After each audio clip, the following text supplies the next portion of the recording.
Selamat siang rekan-rekan sekalian. Saya siapkan share screen-nya dulu ya.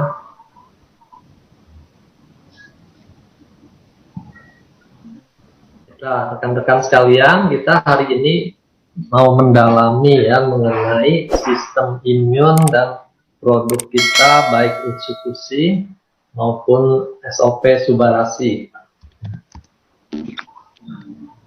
Nah, kita melihat sistem imun ini sebagai anugerah, karena dari bayi pun Tuhan sudah anugerahkan sistem imun kita menghadapi berbagai flora, termasuk kuman, virus yang sudah hadir di dunia ini. Jadi ini bentuk perlindungan alamiah yang Tuhan berikan. Di sini dikenal ada 3 lapisan, 3 level dari sistem imun. Yang pertama ini barrier atau pelindung tubuh kita, yaitu berupa kulit atau mukosa. Nah, kalau kuman bisa melewati barrier ini, Tuhan masih siapkan lagi level keduanya, yaitu bahan-bahan pertahanan tubuh yang akan berperang secara langsung gitu. Ya, ini pertahanan pertama, garis garda depan kita. Kita kalau bahas natural killer cell, dia adanya di level 2 ini. Nah, di level 3 nanti kita akan belajar bagaimana tubuh kita secara spesifik menghasilkan antibodi untuk melawan virus atau bakteri yang sudah dikenali. Ya. Nah, ini bentuk benteng pertahanan yang paling luar, yaitu kulit dan mukosa. Kulit kita ini dilapisi zat tanduk. Ya. Dia tahan air, jadi air tidak tembus gitu. Dan tentu dia tahan bakteri atau virus lainnya. Hanya zat-zat dengan berat molekul yang di bawah 500 Dalton itu bisa menyerap. Jadi obat-obat yang dioleskan menyerap di kulit ini, dia harus berukuran 500 Dalton. Nah, kita punya produk SOP itu ukurannya 600, jadi tidak bisa ditaburkan di kulit, dikasih air supaya dia menyerap, itu tidak bisa, ya, karena di atas batas 500 ini. Nah, kalau mukosa, dia lebih punya daya serap, ya, karena tidak ada lapisan tanduk. Tapi tubuh kita dibekali silia, ini bulu getar ya, ini misalnya di saluran pernafasan. Nah, bulu getar ini setiap hari itu akan berusaha mendorong partikel-partikel debu atau bakteri yang masuk itu keluar gitu. Dan dia akan dilapisi juga selaput lendir yang menghasilkan mukus gitu ya. Jadi kalau kita ada reak, itu menunjukkan sistem pernafasan itu sedang mendorong reak itu keluar. Jadi kalau orang yang tiap pagi bangun ada reaknya, itu menunjukkan dia sepanjang malam ada banyak debu yang masuk dan pagi harinya tubuh berusaha keluarkan. Ya. Nah, ini nanti dalam infeksi virus juga kita akan temukan orangnya banyak berlendir, ya. Bahkan pada COVID itu lendirnya bisa begitu banyak dan kental sehingga menimbulkan masalah baru lagi. Pasiennya malah jadi sesak karena banyak lendir ini. Di kulit sendiri ini ya terdiri dari epidermis dan dermis. Ini kulit, ketebalan kulit epidermis ini yang menjaga kita kalau luka tuh tidak langsung sampai ke lapisan dalam. Di lapisan epidermis sendiri sudah ada bahan-bahan untuk pertahanan diri. Ya, jadi bakteri baru nempel, baru masuk di tingkat yang dangkal pun sistem pertahanan kita sudah langsung bereaksi. Lalu ada penghubung lapisan Epidermis ini ada sel yang bisa keluar masuk. Dia akan masuk memberikan laporan ke sistem di dalam untuk bersiap siaga. Ini T limfosit itu akan diaktifkan, lalu mulailah serangkaian reaksi di dalam. Ya, ini sudah level 2. Ini NK cell yang kita sering bahas ya, natural killer cell ini salah satu dari begitu banyak sistem pertahanan tubuh yang Tuhan siapkan.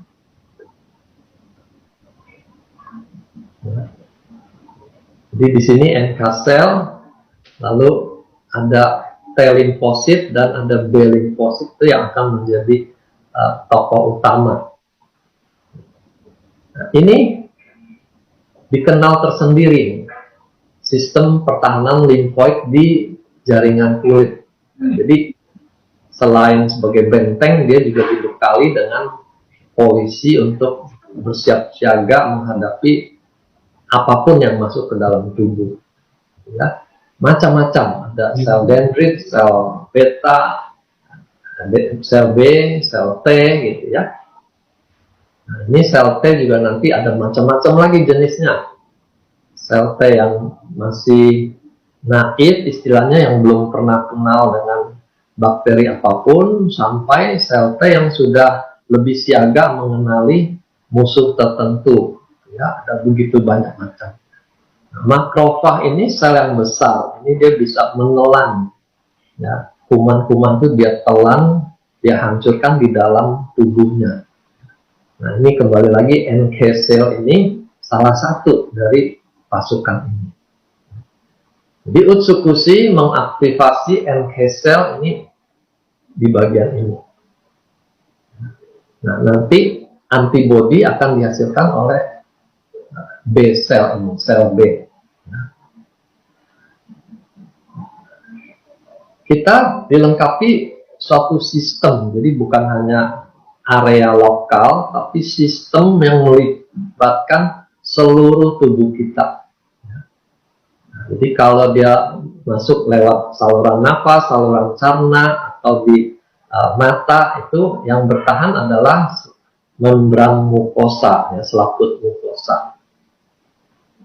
Lalu di dalam rongga mulut, di belakang hidung tuh sudah ada benteng lagi, tonsil, kita kenal ya. Nah, ini kalau sering infeksi kronis, tonsilnya tuh akan makin besar, sehingga orangnya susah nafas, oksigennya bisa kurang.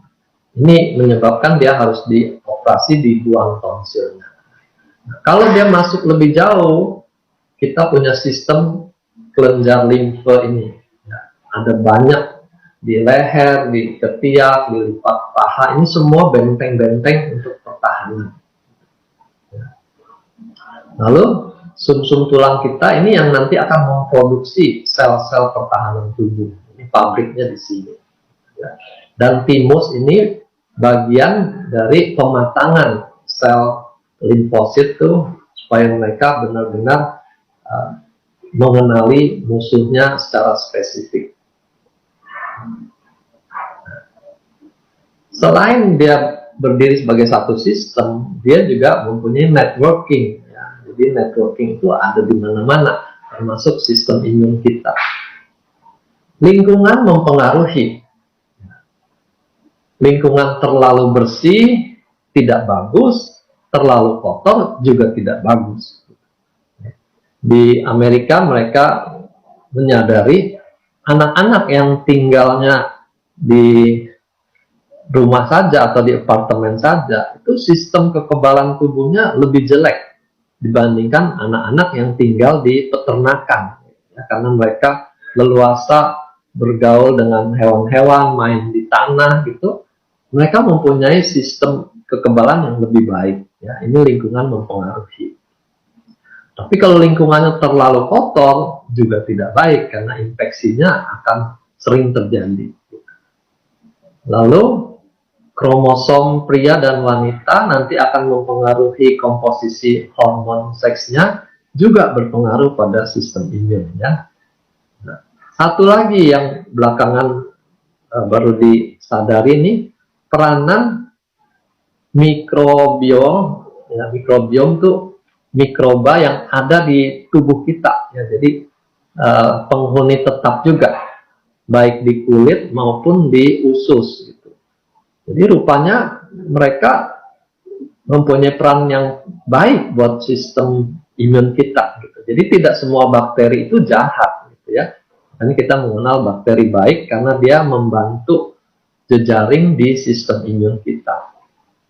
Nah, di Ucukusi kita punya 1 triliun bakteri baik yang kita sengaja tambahkan untuk memperkuat sistem imun ini.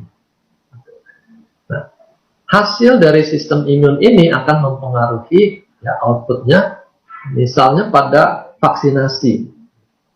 Kita mungkin pernah dengar orang divaksin hepatitis B, tapi hasil antibodinya tuh tidak bisa naik lebih dari 100 ya.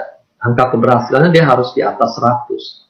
Nah, ini udah divaksin 3 kali juga dia masih angkanya 50-an gitu ya. Berarti tubuhnya tidak menghasilkan immune response yang cukup tinggi terhadap antigen hepatitis B gitu ya. Jadi ini penting sekali kita membangun sistem sebelum divaksinasi. Kalau enggak percuma, bahkan vaksinasinya mungkin malah bikin dia sakit. Nah, kelebihan sistem imun juga ada jeleknya. Dia bisa menjadi bumerang, menyerang tubuhnya sendiri. Ini yang kita kenal sebagai autoimun. Dan imun sistem ini berperanan penting untuk melawan sel kanker. Jadi sel yang bermutasi itu kalau bisa dikenali dengan cepat dia akan dihancurkan sehingga sebelum dia berkembang menjadi sel kanker dan menyebar kemana-mana sudah dimusnahkan. Ya, ini gunanya sistem imun yang kuat. Lalu tentu menghadapi infeksi. Kalau sistem imun yang kuat, walaupun di sekelilingnya ada orang infeksi, dia lebih terlindungi. Ya, nah, jadi untuk pertumbuhan dari bayi sampai orang dewasa kita sangat membutuhkan sistem imun ini. Bayangkan kalau sistem imunnya jelek, si anak tidak bisa keluar rumah, rumahnya harus steril terus. Ya, tidak boleh ada tamu datang, dia tidak bisa bermain di kolam renang, di taman bermain karena sistem imunnya yang lemah sekali. Ya, nah. Setelah barrier tadi, kita masuk di level 2 dan 3 ini ya, innate dan adaptif. Innate itu artinya memang sudah ada dari awal mulanya, standby dia. Tapi dia tidak spesifik mengenali suatu antigen tertentu atau virus tertentu. Yang bisa mengenali dengan spesifik itu adalah sistem imun yang adaptif ini.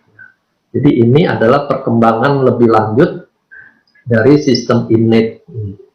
Nah, jadi ini produksinya dari sumsum tulang kita.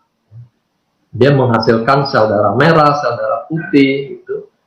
Nah, bagian sel darah putih inilah yang nanti akan menjadi sistem pertahanan.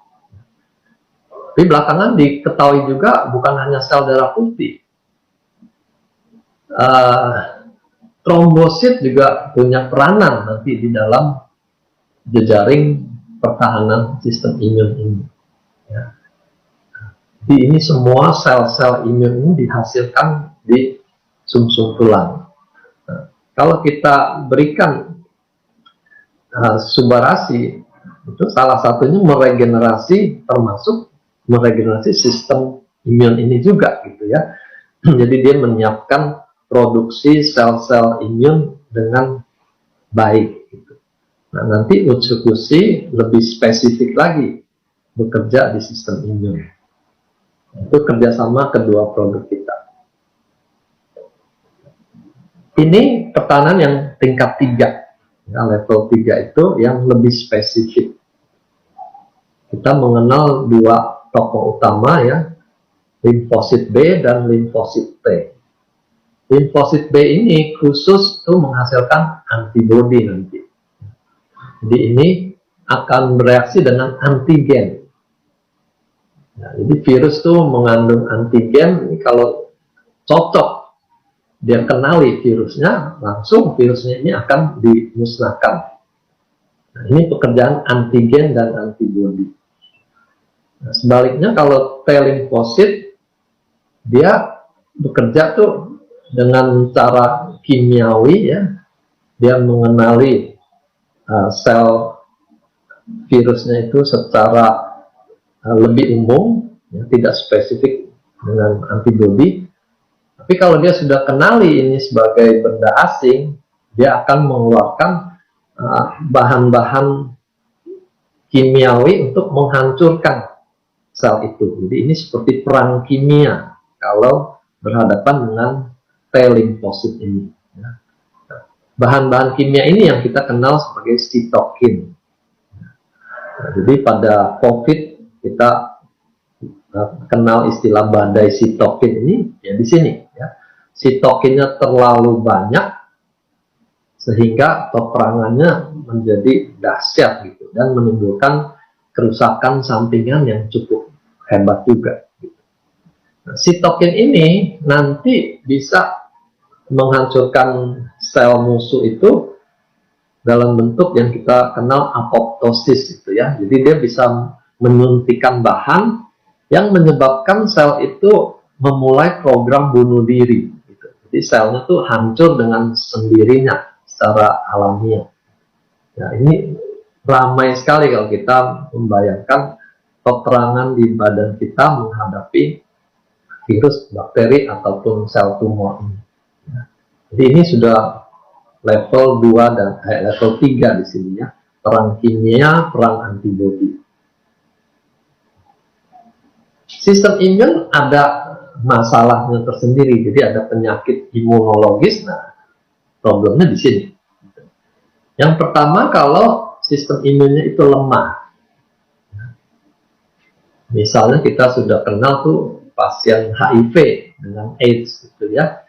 Ini langsung merusak sistem imun limfositnya. Sehingga dia tidak mampu lagi menghadapi virus atau bakteri lainnya. Sehingga kalau orang kena HIV, dia akan disusul dengan infeksi lain-lain termasuk TBC. Jadi di mana HIV berkembang, itu TBC juga akan meningkat. Gangguan lain berupa obat-obat, khususnya obat kemoterapi. Ya. Obat kemoterapi itu selain menyerang kanker, dia juga meracuni sel-sel lainnya. Kalau sel imunnya ikut keracunan, maka terjadilah penurunan sistem imun. Ya. Makanya pasien kalau sedang kemoterapi itu, dia harus pakai masker, harus menjauhi publik karena sistem imunnya sedang anjlok. Ya. Yang sayang sekali juga pada pasien autoimun, mereka terpaksa harus menelan obat-obat yang menekan sistem imun supaya autoimunnya itu lebih meredah, ya, tidak galak gitu. Sistem imunnya tidak terlalu galak, dia ditekan dengan obat yang bersifat imunodepresan. Selain penyakit autoimun, juga pada orang-orang yang baru mendapatkan cangkok organ, ya. Karena organnya dari orang lain, bisa terjadi sistem imunnya menolak organ itu, diserang organ asing itu, sehingga implantasi organnya jadi gagal, ya. Nah, supaya tidak gagal, terpaksalah, sekali lagi terpaksa dia menelan obat yang menekan sistem imun. Makanya orang yang baru cangkok organ juga diperlakukan sama, pakai masker, tidak boleh ke tempat publik, ya, supaya dia tidak terinfeksi. Nah, antibiotik tertentu ya yang terkenal tuh zaman dulu tuh chloramphenicol untuk obat tifus gitu ya, itu banyak menekan sumsum tulang, jadi terjadi depresi sumsum tulang, otomatis produksi sel imun kita juga akan turun. Ya. Ini efek samping yang terpaksa kita hadapi kalau kita menggunakan obat-obat. Nah, poin kedua masalah imun itu adalah imunnya berlebihan. Nah, ini yang kita kenal sebagai penyakit alergi. Makan sedikit udang saja misalnya langsung bentol seharian, gatal seluruh tubuh sampai kepala juga gatal. Ya. Nah, ini termasuk sistem imun yang berlebihan. Ya. Bukan hanya makanan, debu rumah, debu tempat tidur itu juga menyiksa dia. Gitu. Sehingga bukannya tidur tenang, dia bisa bersin-bersin sepanjang malam. Nah, lebih parah lagi kalau alerginya ini men-trigger serangan asma, serangan eksim. Gitu ya. Jadi ini makin kompleks penyakitnya gara-gara sistem imunnya kelewat sensitif. Nah, yang ketiga, imunnya error, ya, tidak pada tempatnya. Organnya sendiri dia serang. Ya, ini autoimun masuk di sini. Nah, termasuk tadi pada COVID kita mengalami sitokin storm ini, ya. Badai sitokin ini karena sistem imunnya tuh salah, ya, salah porsinya, berlebihan sehingga kerusakannya juga jadi besar. Ini yang terjadi pada COVID. Virus corona masuk karena dia virus baru, kita tidak langsung menghasilkan antibodi, dia belum dikenal. Jadi dia akan berhadapan dengan innate dulu, innate system. Sel-sel yang bersifat umum dalam menghadapi aneka virus dan bakteri. Tubuh kita akan mencoba mengenali zat asing yang ada di coronavirus ini apa yang bisa ditampilkan supaya mudah dia dikenali oleh sistem imun kita. Nah, kemudian dia akan melaporkan ke sistem yang lebih kompleks sehingga mulai diproduksi antibodi.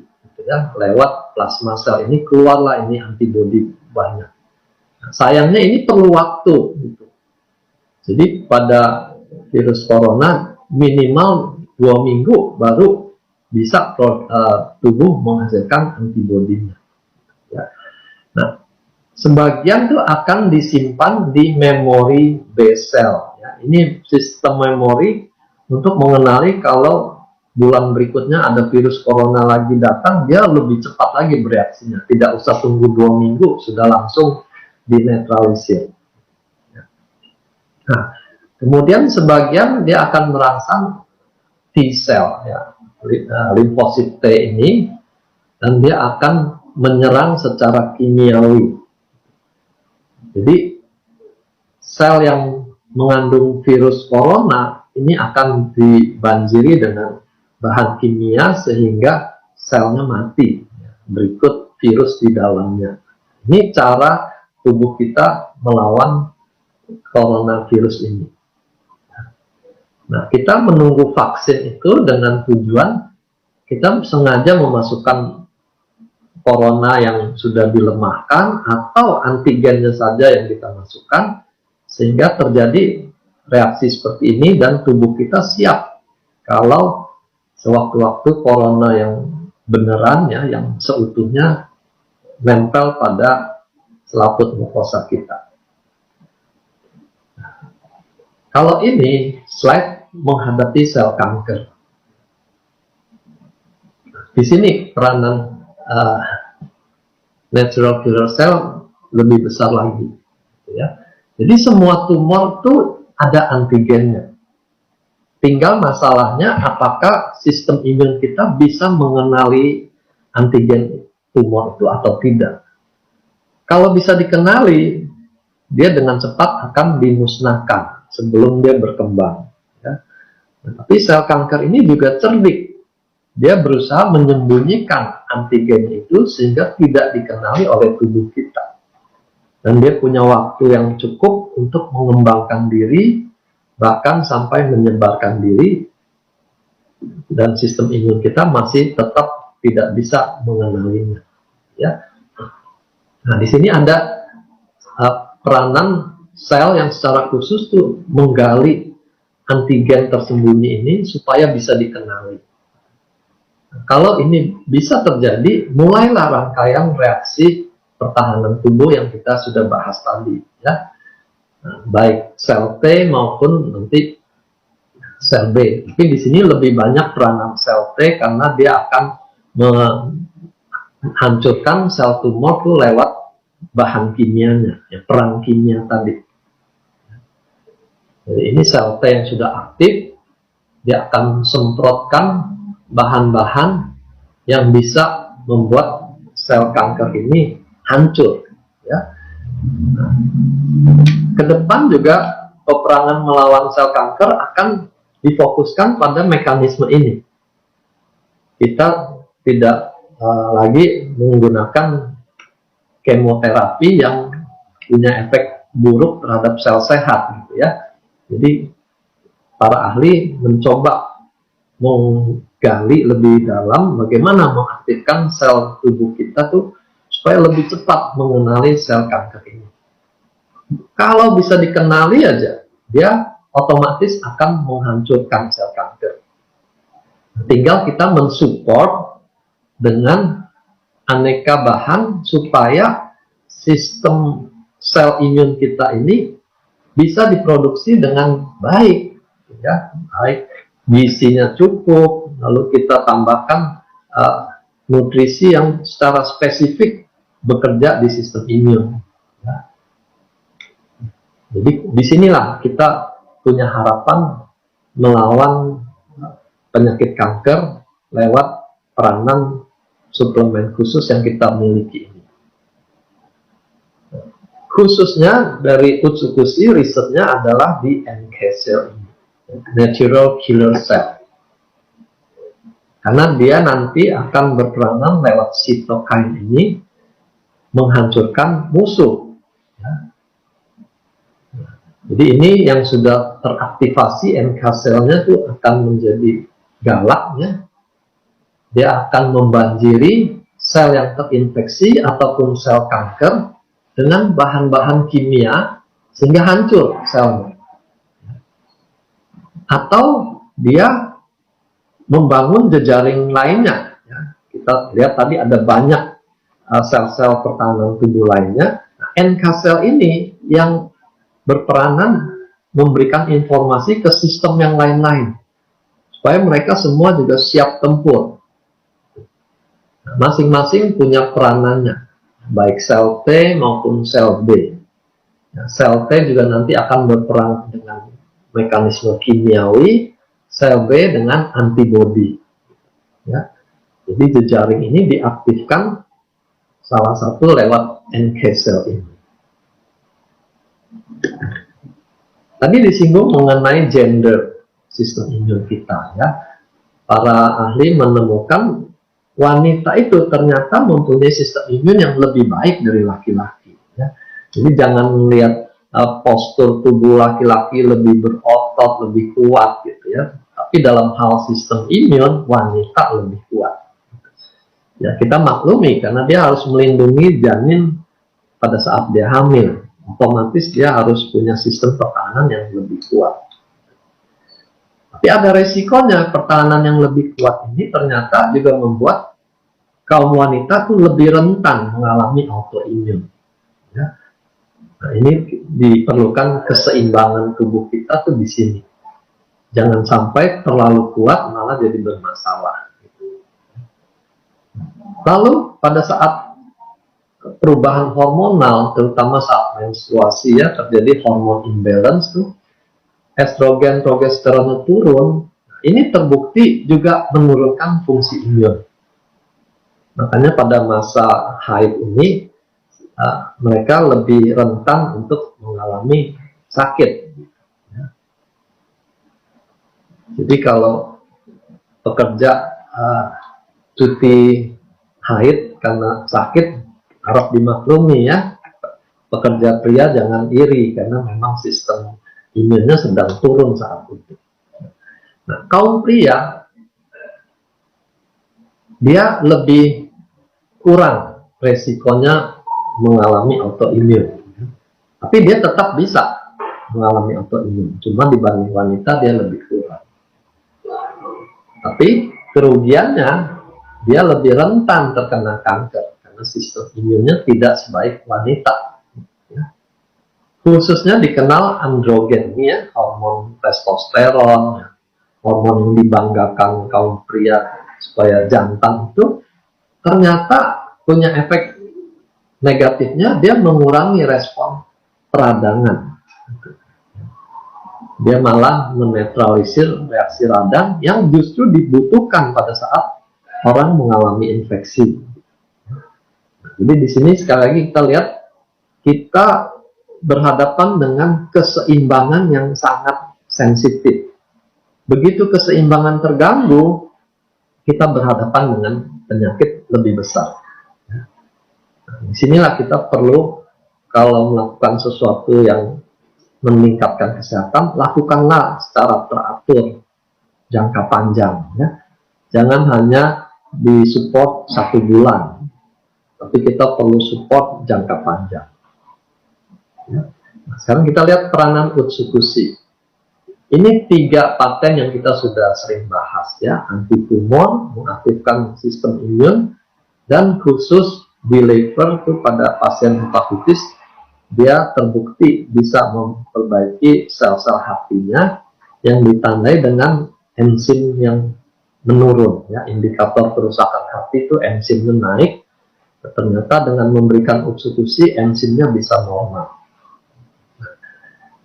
Bahan-bahan yang terkait untuk imun sistem ini antara lain, ya, adanya probiotik yang kita masukkan dalam kadar yang tinggi.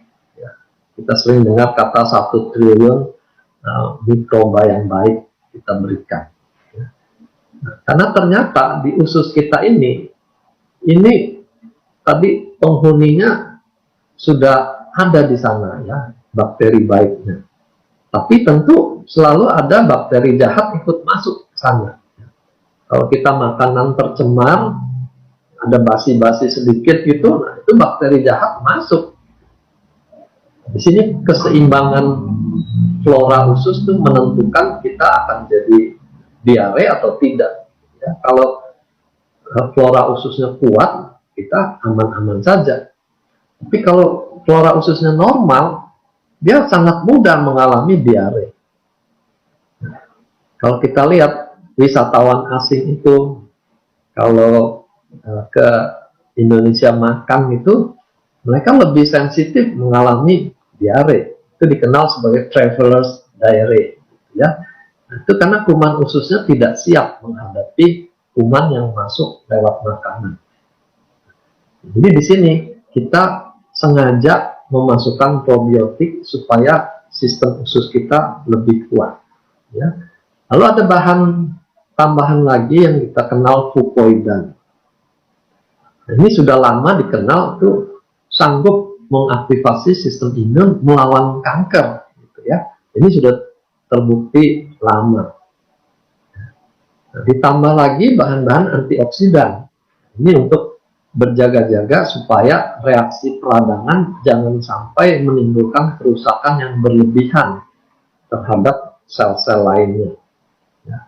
Jadi cytokine storm itu kita bisa kurangi dengan adanya antioksidan. Nah, ini slide yang kita juga sudah sering lihat, ya.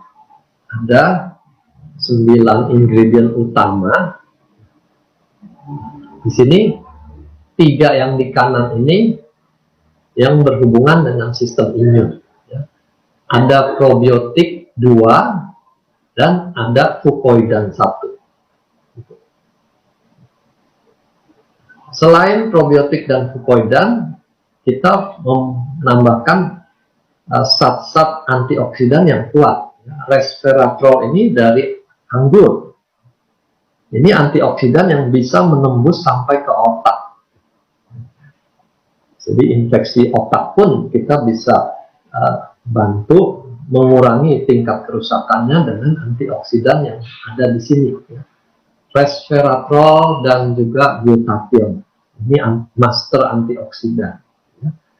Selebihnya tiga ini nanti akan lebih berperanan untuk kecantikan kulit.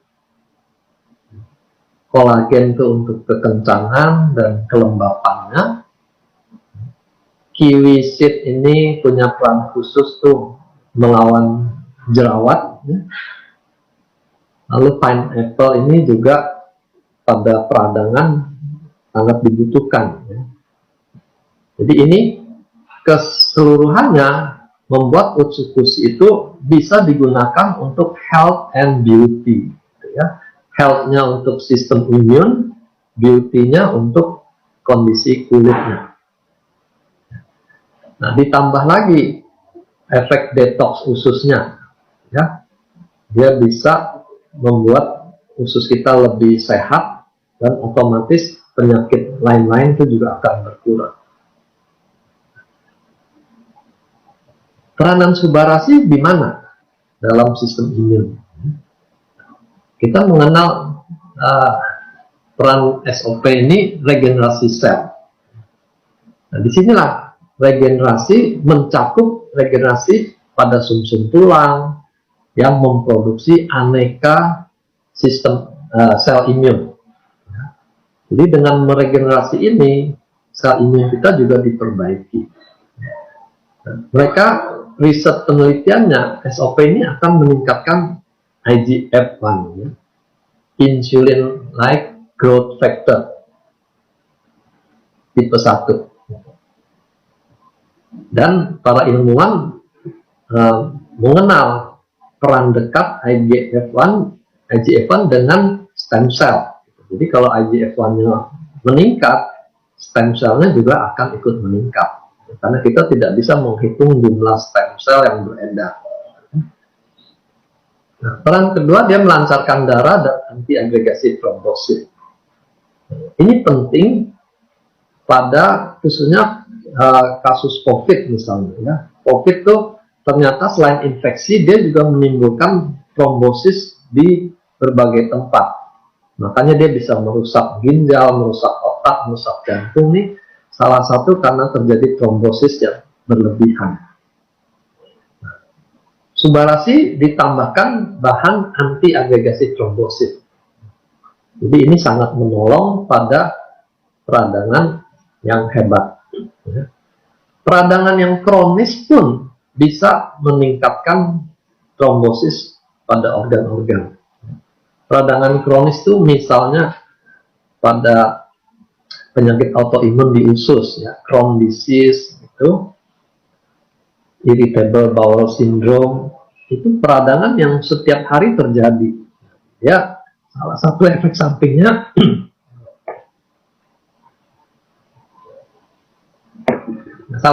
sampingnya terjadi hiperagregasi trombosit. Pada kasus psoriasis kulit juga demikian.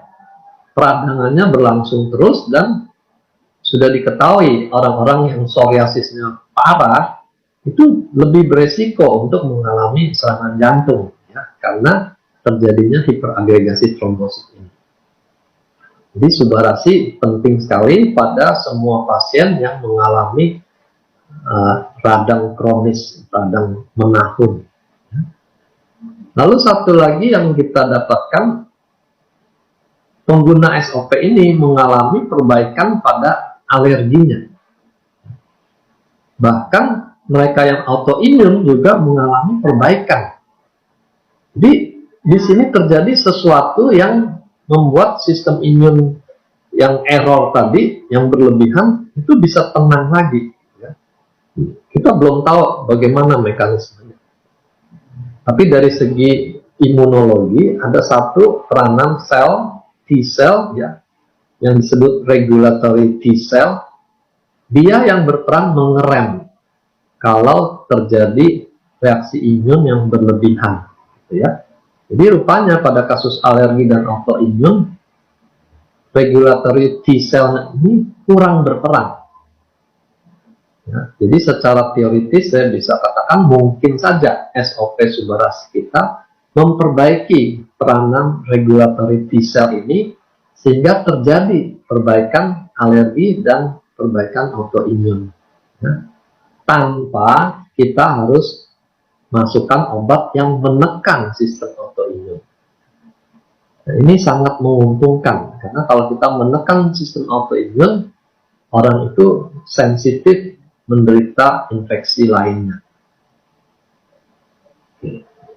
Nah, ini SOP Subbarasi dengan patennya yang baru, ya, ada tambahan 2 lagi, nomor 4 dan 5, ya, anti hipertensi dan anti agregasi trombosit.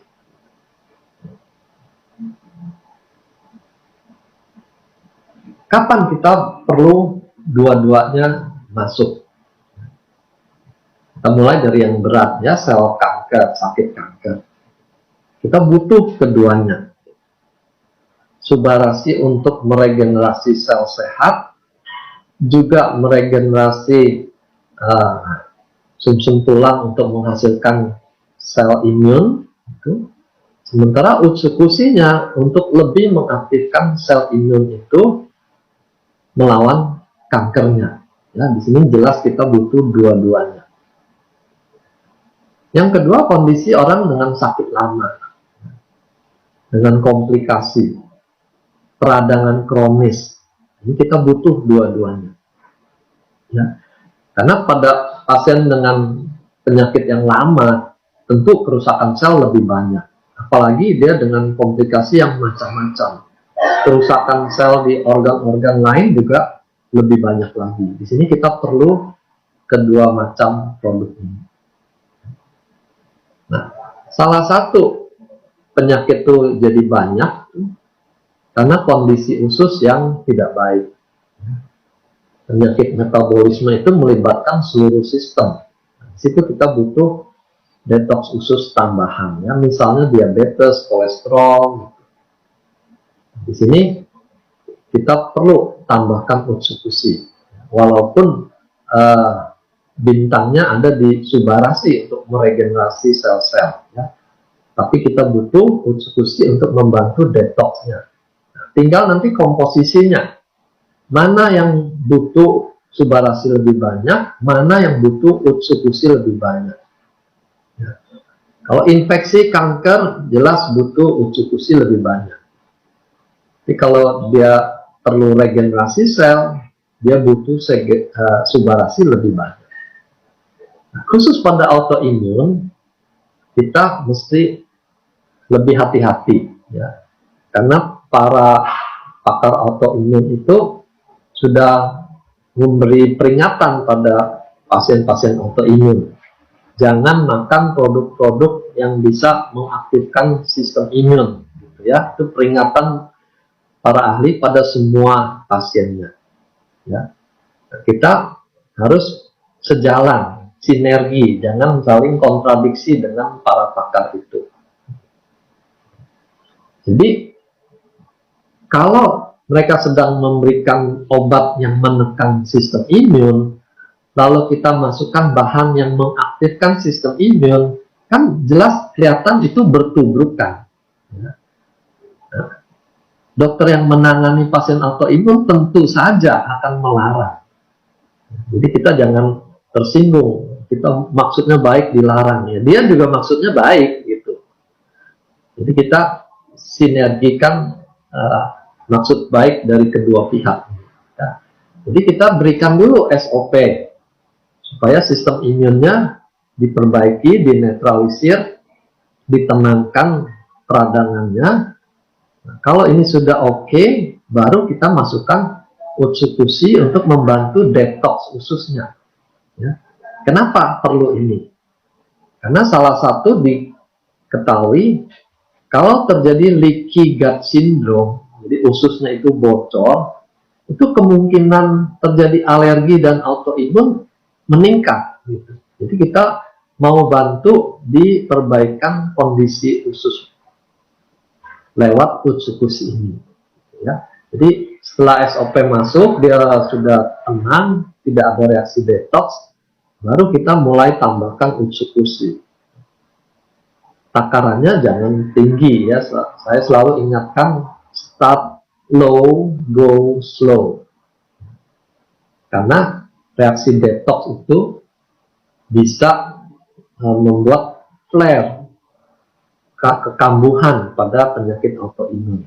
Kita hindari hal-hal yang menyebabkan konflik. Ini upaya kita ya untuk meningkatkan sistem imun. Jadi kita jangan hanya mengandalkan SOP dan eksekusi, ya sudah minum aman, nggak bisa. Hidup kita itu kompleks. Makanan ini tetap kita butuhkan, bahan baku untuk tubuh kita. Misalnya antibodi itu dibuat dari bahan protein. Berarti kita butuh protein yang cukup untuk menghasilkan antibodi dan sel-sel yang cukup. Ya. Kemudian di musim COVID ini beredar anjuran standar, ya, vitamin C, vitamin D3 dan zinc ini perlu ditambahkan pada pasien yang berhadapan dengan COVID misalnya. Ini hal-hal yang kita perlu pikirkan. Jangan melulu pokoknya sudah minum eksekusi aman, ya. Jangan begitu. Kita harus selalu berpikiran holistik. SOP eksekusi dan juga propolis, kita punya propolis, ini yang spesifik untuk berurusan dengan sistem imun. Ini kita tambahkan juga. Lalu selain urusan makanan, olahraga juga penting. Olahraga tuh melancarkan darah sehingga sistem imun tuh juga lebih gesit bergerak. Kalau darahnya tidak lancar, ya sistem imunnya hanya beredar lokal, dia tidak gesit. Ya. Tapi jangan berolahraga berat, karena mereka sudah temukan para pelari maraton tuh sehabis bertanding itu sering mengalami flu, gitu. Ya, karena imun sistemnya menurun setelah olahraga berat. Lalu cairan juga sangat penting. Imun sistem kita itu beredarnya kan di dalam darah, juga di dalam cairan antar sel. Jadi kalau kita kurang cairannya, sistem imunnya tidak bisa bergerak dengan leluasa. Tidur juga sangat penting. Mereka yang kurang jam tidurnya itu lebih mudah jatuh sakit. Sistem imunnya turun. Makanya kalau orang sakit itu otomatis tubuh tuh terasa lemah, bawaannya pengen tidur. Ya, itu sistem yang alamiah. Ikutin, tidur, istirahat. Jangan karena kerjaan masih tanggung, walaupun sakit, dilawan dengan kopi supaya segar, supaya bisa kerja. Itu merusak sistem imunnya sendiri. Ya. Jadi kalau ada permintaan tidur dari tubuh, ikuti. Menghindari stres berkepanjangan. Karena stres ini jelas juga menurunkan sistem imun. Oke. Nah, ini hal-hal yang kita penting perhatikan pada masalah imun sistem kita. Oke, Pak Angga, sekarang kita bisa terima pertanyaan dari peserta. Oke, saya coba bacain. Ini saya. Yes. Nah, oke. Oke, kita ini.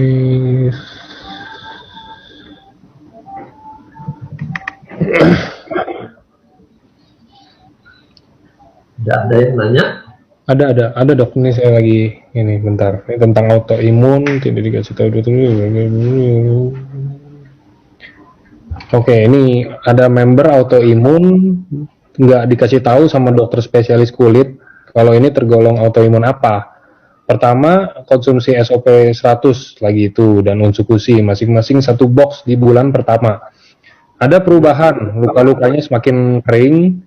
Terus cara konsumsi SOP dan unsekusinya cara konsumsi SOP-nya itu 1 saset di pagi dan sore, kemudian unsekusi 1 saset aja di sore hari.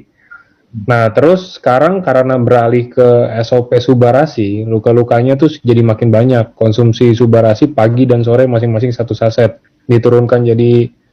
Diturunkan takarannya jadi 1 hari 1 saset aja, tapi lukanya kayak meradang gitu, sementara usus-usinya mungkin gimana ya, ini kepotong sih pertanyaannya. Mungkin dia itu dulu aja dok, Subarasi. Ya, ya memang kita ada banyak masukan dengan penggantian konsumsi ke Subarasi ini. Berbagai efek yang tidak menyenangkan tuh muncul ya. Itu bisa dimaklumi karena semua produk yang baru itu tubuh perlu beradaptasi lagi gitu ya. Jadi selain SOP-nya lebih banyak, kita ada 2 tambahan peptida lagi. Di sini kita perlakukan sebagai memulai sesuatu yang baru. Ya. Prinsip start low, go slow itu diberlakukan lagi. Ya jangan kemarin tuh SOP 2x1 aman, sekarang lanjut Subarasi 2x1. Ya belum tentu. Karena respon tubuh itu berbeda-beda. Jadi kalau terjadi seperti itu, stop aja dulu dua-duanya. Ya. Kita kembali ke prinsip SOP-nya dulu dengan takaran yang paling kecil. Kalau perlu setengah saset di start, dimulai. Tidak ada reaksi negatif, baru naikkan 2,5 kali, lalu 2x1, gitu ya. Terus aman, baru masukkan lagi usus-usinya. Jadi memang tubuh kita itu akan berfluktuasi, bervariasi. Itu tandanya kita mempunyai kehidupan. Tidak akan statis kondisinya dari hari ke hari. Karena sehari-hari juga kita mengalami perubahan emosi, perubahan stres, perubahan makanan, polusi. Itu setiap hari berubah. Jadi kita beradaptasi dengan perubahan itu.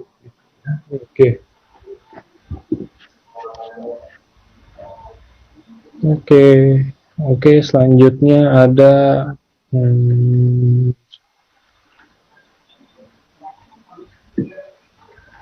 Dok, mau tanya, Otsukushi itu kan mengandung probiotik untuk imunitas tubuh. Kenapa diminumnya di bawah lidah? Sama kayak SOP mungkin ya. Dan gimana bisa jadi probiotik di dalam usus dibandingkan makanan probiotik lainnya yang diminum dengan cara biasa? Bedanya apa, Dok? Saya udah pernah bahas itu, cara minum itu bukan sesuatu yang istimewa.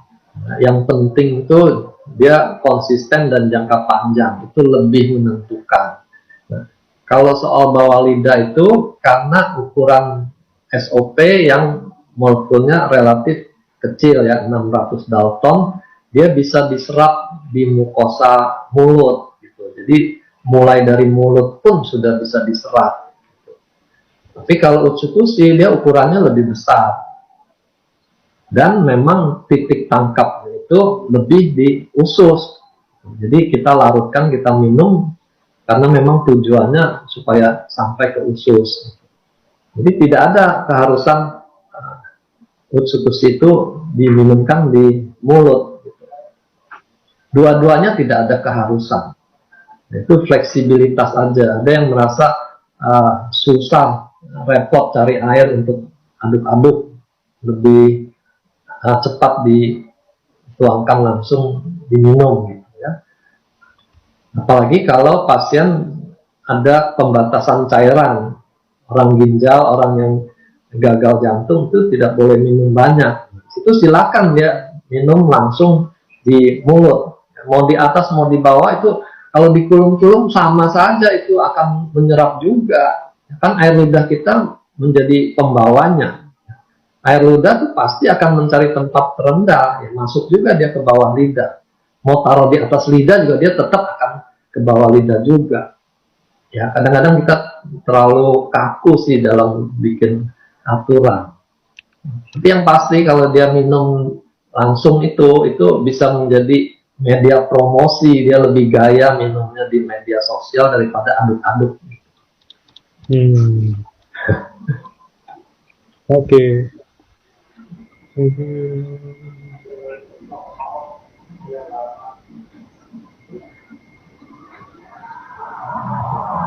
Jadi sebelum saya lanjut pertanyaan, ini kan banyak banget nih kayaknya mungkin yang baru join atau gimana. Nah, Saya mau jelasin aja biar pertanyaannya nggak berlarut-larut sama. Jadi kalau kanker, mungkin kalau gimana dok? Itu jelasinnya kalau kanker lebih ke utsu dan imun apa segala macam gitu dan subarasi untuk mungkin yang lebih degeneratif atau apa? Karena ini banyak banget pertanyaan.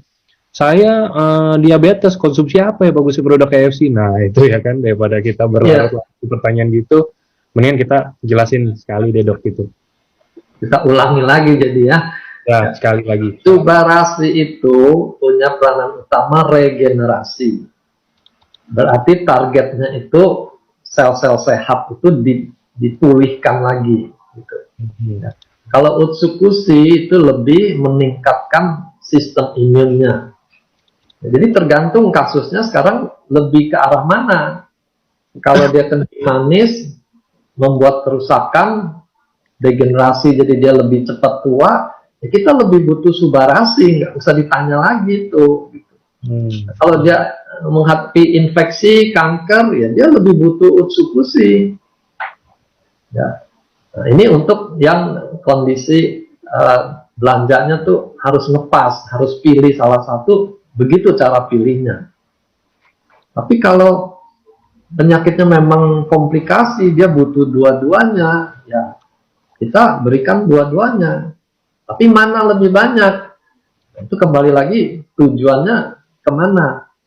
Untuk memperbaiki sel-sel ya subarasi lebih banyak. Utsukushi hanya bantu detoxnya saja. Bantu detox itu 1x1, asal dia rutin juga cukup. Nggak perlu sampai 4x1. Ya. Jadi gunakan nalar. Jangan bolak-balik nanya ini formulanya bagaimana untuk penyakit A, penyakit B. Nggak ada formula untuk model begitu. Semua disesuaikan kondisinya. Pasien yang usianya 80, dia butuh lebih banyak. Bukan karena penyakitnya, tapi karena usianya. Nah, jadi saya tadi pagi sempat berdebat gitu. Nah, opanya umur 80. Dari umur ya kita bisa berikan sampai 4 kali. Lalu yang nanya protes. Nah, saya makan 1x1 aja keliangan. Nanya masih muda. Ya, tentu beda reaksinya dengan orang yang sudah lansia, dia butuh lebih banyak. Oke, mungkin itu cukup bisa menjelaskan ke teman-teman semua kalau jadi ya sebenarnya bukannya ini sih kalau ada pertanyaan-pertanyaan yang mungkin berbeda gitu pasti saya bacain tapi kalau pertanyaannya yang kayak suami saya diabetes konsumsi produk KFC yang mana ya aduh saya mau jawab juga udah maksudnya terlalu general itu pertanyaannya itu emang tujuan kita selama ini di sosmed tujuan kita di YouTube apa semuanya itu kita berusaha mengedukasi member-member kalau ini produk ini nih untuk ini loh ini untuk ini gitu jadi ini biar tadi dijelasin sama Dokter Wijaya nggak apa-apa biar ini aja biar langsung to the point jadi pertanyaannya mungkin bisa yang rada lebih ya yang lebih spesifik sih menurut saya sih harusnya nih kayak ini ada contoh satu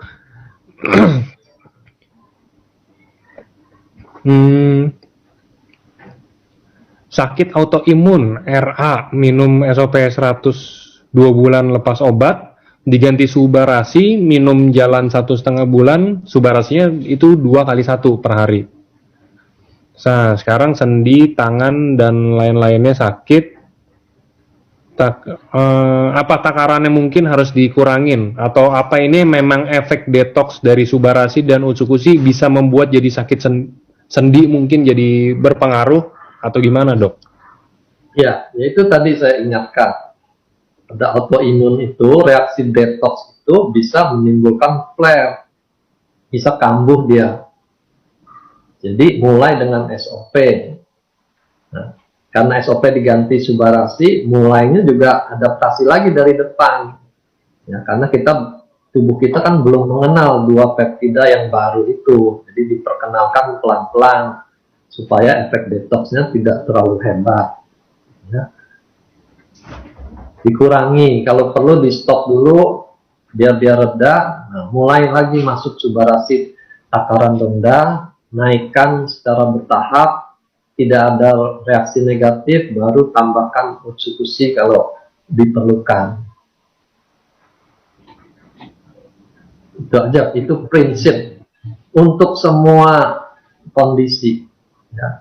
Jadi autoimun juga kita tidak perlu hafalkan autoimun jenisnya apa, karena pada dasarnya sama. Autoimun itu karena sistem imunnya yang error. Cara kerja kita, mekanismenya juga sama. Jadi nggak usah pikirkan jenisnya apa. Oke. Nah, ini ada yang tanya, bisa untuk hepatitis B, ini kalau untuk Utsukushi hanya hepatitis C. Kalau B, mungkin A, B, karena dekat sama C itu nggak bisa sih. Harusnya ya. Bisa. Maksudnya kita punya sistem imun kan yang di Utsukushi itu innate. Gitu ya. Innate itu memang tidak spesifik antibody. Ya. Jadi dia bisa untuk semua infeksi, gitu. Karena yang dia lawan bukan infeksi virusnya secara langsung, tapi dia membangun sistem imunnya. Sistem imun itulah yang nanti bertugas mengenali sel yang terinfeksi lalu dihancurkan, gitu ya. Jadi bukan hanya untuk C, hepatitis yang manapun itu kita bisa berikan. Dan pada penelitian itu, hepatitis C juga tidak dikatakan soal virus load hepatitis C-nya menurun ya. Dia hanya katakan hepatic enzimnya menurun. Itu menunjukkan perbaikan dari livernya. Peradangannya bisa dikurangi.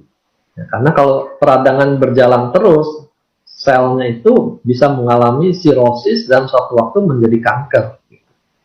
Ya, jadi jangan terfokus pada kata hepatitis C-nya.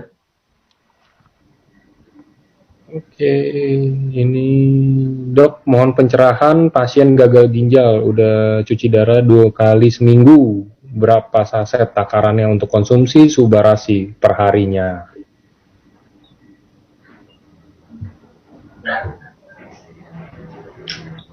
Balik lagi bukan soal dia udah 2 kali atau 3 kali. Jangan tanya takarannya berapa. Kita selalu mulai dengan takaran rendah. Untuk yang ada penyakit itu minimal 2 kali 1. Ya, minimal tuh. Nanti dilihat pasien ginjal ini sakitnya sudah berapa lama.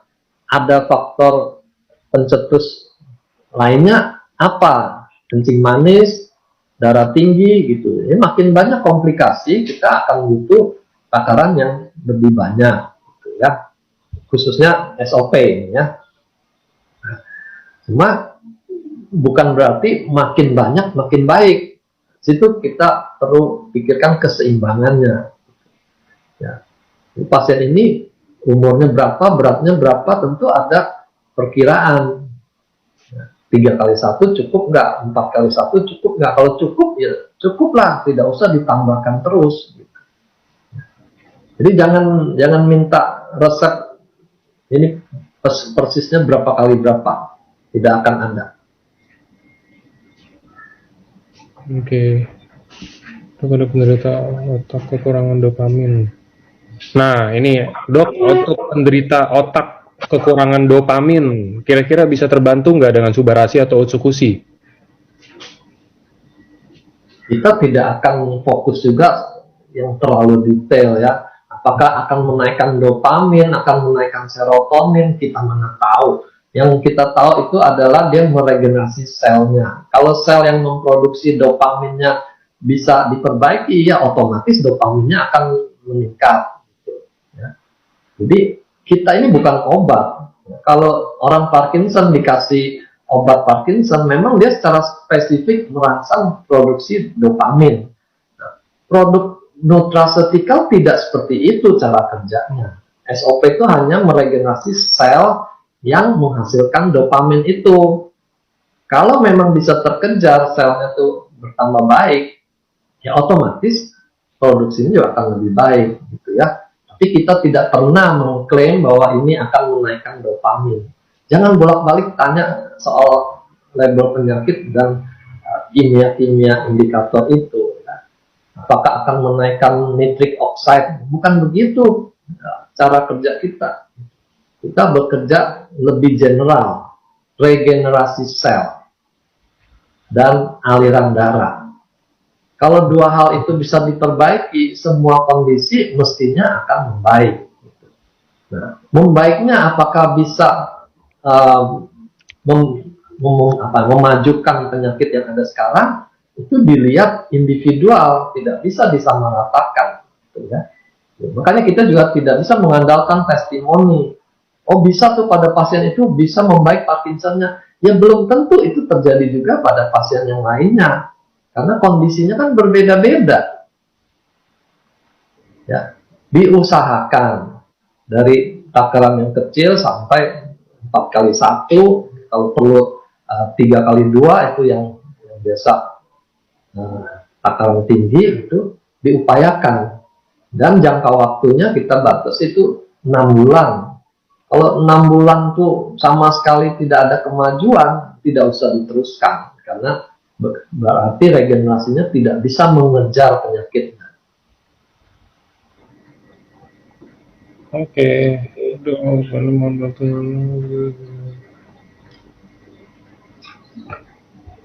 Dok, mohon bantuannya. Kalau untuk psoriasis sendiri, apakah ada saran?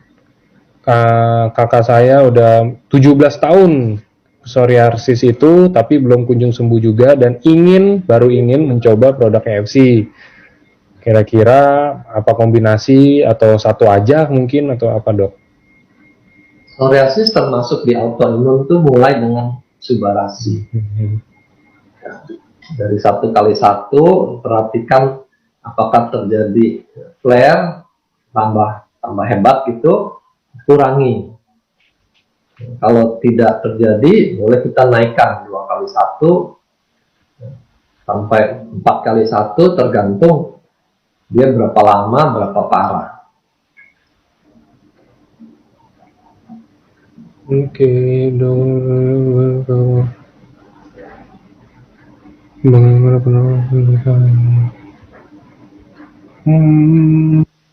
Nah, ini kenapa dok? 2 bulan ya, dok. Kenapa ya dokter minum Utsukushi 2 bulan BAB malah 3 hari muncul? Kenapa ya dokter minum Utsukushi 2 bulan BAB malah 3 hari baru keluar? Maksudnya gimana nih? Kata-kata mungkin dia mau tanya, iya, Utsukushi tentang lebih ke arah pencernaan mungkin dok ya? Utsukushinya bikin dia jadi susah BAB. Mungkin. Itu sudah dilaporkan oleh pengguna yang lainnya ya. Utsukushi itu agaknya tuh memang kalau dalam Chinese medicine tuh lebih panas sifatnya. Sampai ada yang jadi sariawan juga. Itu gitu ya. Nah, jadi di situ artinya buat orang itu takarannya terlalu tinggi buat dia gitu. Ya, makanya kita tidak bisa samakan si A minum 4x1 nggak apa-apa ya, belum tentu si B minum 4x1 nggak apa-apa ya. Jadi dia kalau mengalami jadi susah BAB, kurangi takarannya, perbanyak air minumnya, perbanyak buah-buahannya, karena buah-buahan tuh lebih bersifat dingin nanti. Oke. Terima kasih. Dok, kalau untuk sekedar jaga kesehatan aja, minum SOP atau Utsukushi-nya boleh 1 sampai 3 saset aja atau 1 aja? Doyan kali mungkin dok ini dok. Tergantung umur, juga tergantung gaya hidup sehat lainnya tuh bagaimana. Kalau dia tinggal di area yang banyak polusi, tentu kerusakan lebih banyak. Ya, jadi kita sekali lagi tidak ada hukum keseragaman. Kalau orang sehat cukup 1x1. Dia sehat. Itu 1x1 itu ya dok. Ya itu minimal 1x1. Tapi kalau dia perokok, dia tidurnya kurang, dia kerjanya banyak stres, mana bisa kita samakan 1x1. Ya, itu makanya kita bilang sesuai kebutuhan. Ya. Kalau dia 2x1 baru merasa lebih sehat, ya kebutuhan dia di 2 kali 1. Sama ini SOP Subarasi tidak menyebabkan darah encer pada orang normal ya. Ya, jadi ini juga dari tadi saya ketemu banyak takut kalau minum Subarasi darahnya tuh encer banget apa segala macam kayak gitu. Enggak. Ya memang pertanyaan seperti ini ya, anti agregasi itu. Saya pernah bahas tuh cara kerja obat anti agregasi itu kan melalui titik tangkap reseptor di trombosit. Nah ternyata titik tangkapnya itu lebih dari 1, itu ada banyak. Gitu. Makanya dokter sering kombinasi aspirin dengan clopidogrel itu karena titik tangkapnya berbeda. Jadi diharapkan dengan kombinasi itu dia lebih mampu lagi untuk mencegah trombositnya saling melekat, gitu ya. Tapi dengan kondisi hipoagregasi pun itu mestinya tidak bikin orang tuh jadi berdarah-darah, gitu. Karena antiagregasi berbeda dengan antikoagulan. Kalau antikoagulan itu zat pembeku darahnya, bukan selnya.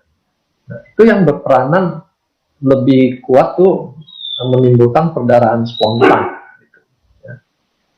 Jadi jangan khawatir dia akan terlalu encer sehingga resiko berdarah-darah di berbagai tempat. Tapi kalau dia memang ada resiko akan berdarah, misalnya dia mau menghadapi operasi gitu ya, kita jangan menambah masalah. Kita stop aja dulu ya, sesuai dengan kebiasaan di medis. Kalau orang mau operasi, aspirin, clopidogrel harus di stop 3 hari. Kita ikuti 3 hari, nggak usah konsumsi. Nanti sesudah operasi baru dilanjutkan gitu. Kita kan mau bikin solusi, bukan menambah jadi masalah. Oke. Saya akan skala sel-sel sampai beda dulu. Oh ini, kalau ini tentang kulit dok.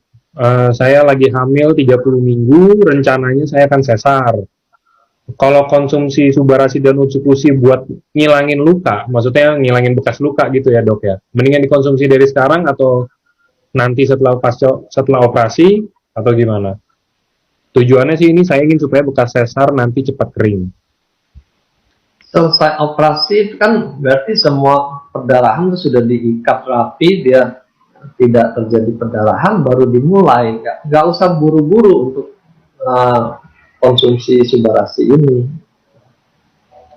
Kita cari aman saja. Tadi ada yang koreksi 7 hari stop gitu ya. Selama waktu saya di rumah sakit sih peraturan kita 3 hari. Nggak tahu kalau sekarang ada pertambahan menjadi 7 hari. Mungkin karena obatnya yang lebih banyak macam.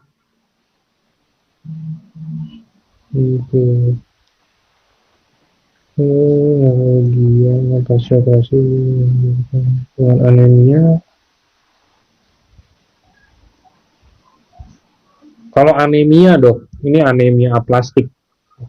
Saya pernah dengar. Bisa. Anemia aplastik itu kan produksinya yang berkurang, pabriknya di sumsum tulang itu dia kurang produksinya. Nah, kalau urusan dengan sel itu sudah jelas Subarasi, ya, bukan Utsukushi. Nah, Utsukushi dalam kaitan dengan sel imun tadi itu mengaktifasi, menggalakkan, khususnya tadi NK sel itu. Dan juga pada penelitian yang ditampilkan leukopenia bisa pulih lagi, itu leukopenia yang terjadi karena rangsangan dari luar. Jadi dengan sengaja dibikin kondisinya leukopenia, Utsukushi bisa memulihkan. Gitu. Nah, pada kondisi infeksi virus juga sering terjadi leukopenia. Gitu. Nah, di situ peranan Utsukushi berkaitan dengan infeksinya dan pemulihan itu. Tapi untuk jaringannya sendiri, itu yang paling umum ya Subarasi. SOP itu. Hmm. Hmm.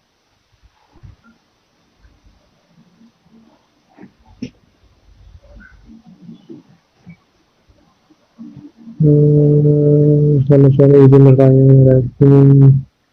Cucuku umur 4 tahun kemarin periksa dokter.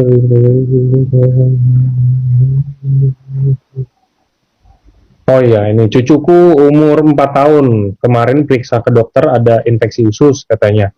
Setelah minum obatnya, sekarang kepalanya pusing-pusing. Saya menyarankan cucu saya supaya dikasih Subarasi. Sebaiknya takarannya gimana kalau untuk anak 4 tahun? Dan diminumnya setelah makan, ya kalau diminumnya bebas ya, lagi itu kita pernah bahas ya dok ya. Tinggal dijaga aja sebelum makan. Dan sebelumnya ada alergi susu sapi juga cucunya ini. Kira-kira konsumsi Subarasi aja atau ditambah Utsukushi? Kalau alergi, kita kasih SOP. Ya. Untuk anak tuh SOP 100 tuh lebih pas karena dia memang tidak membutuhkan anti hipertensi, anti agregasi. Ya. Cuma karena sekarang belum ada, ya kita gunakan yang ada itu Subarasi. Nah, diingat Subarasi itu kadarnya lebih tinggi, SOP-nya 150. Jadi dia cukup setengah saset per hari karena dia masih balita.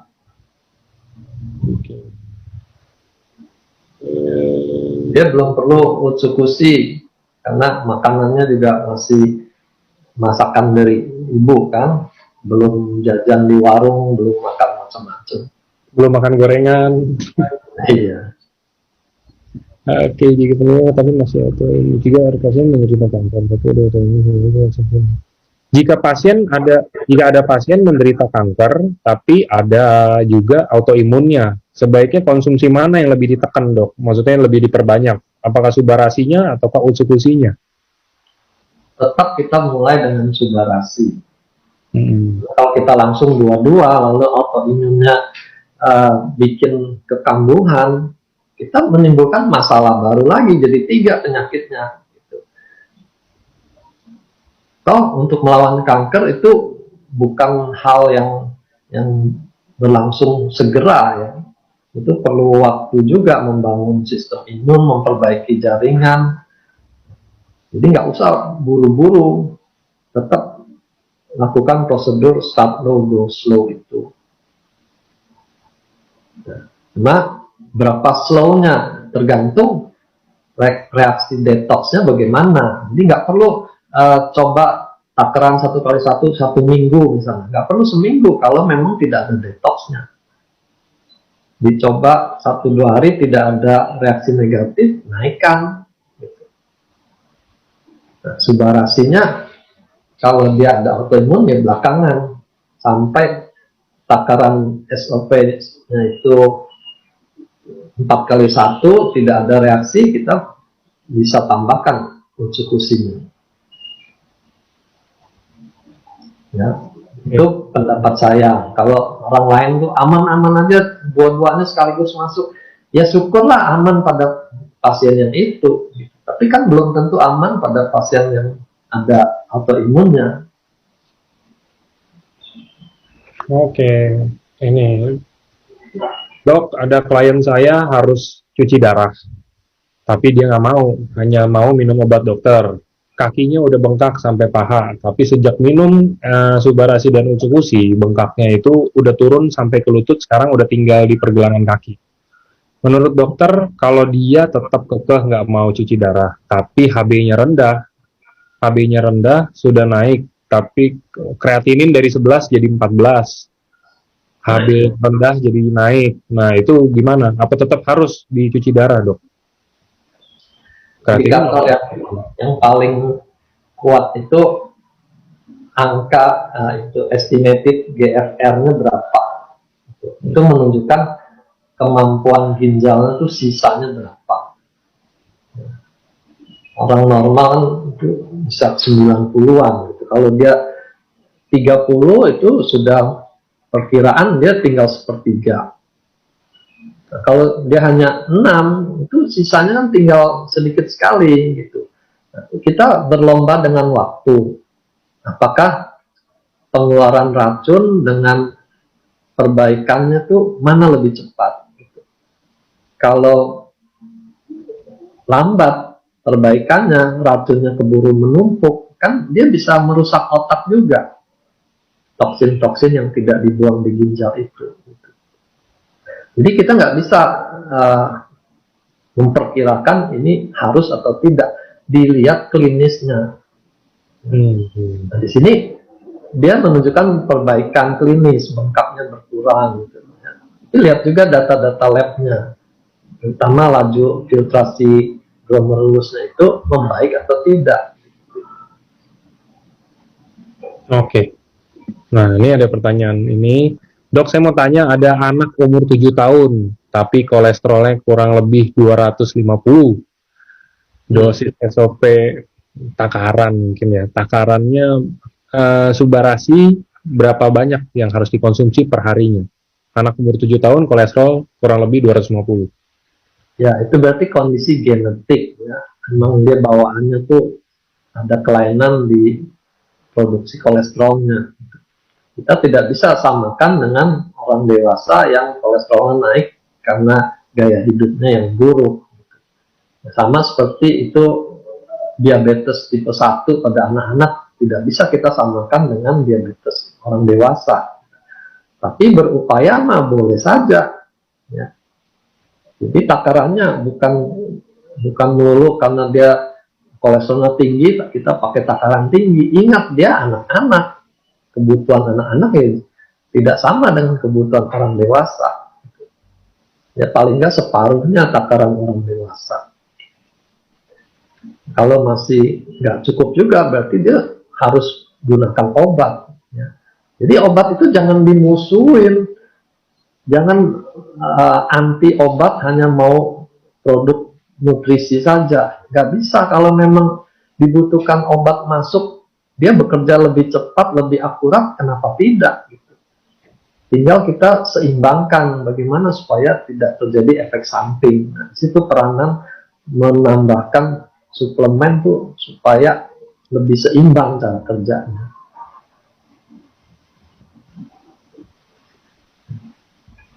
Jadi agak salah juga kalau orang sampai bilang obat itu racun gitu ya. Nanti semua dokter jadi tukang racunin pasien. Oke.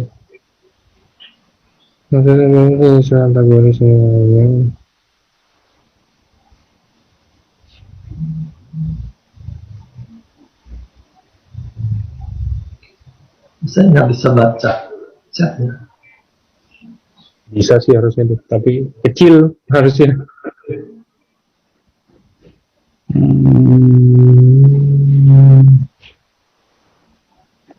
Dok, halo dok, adik saya tumor otak sudah 3,4 cm, sudah kena motorik dan memori jangka pendek.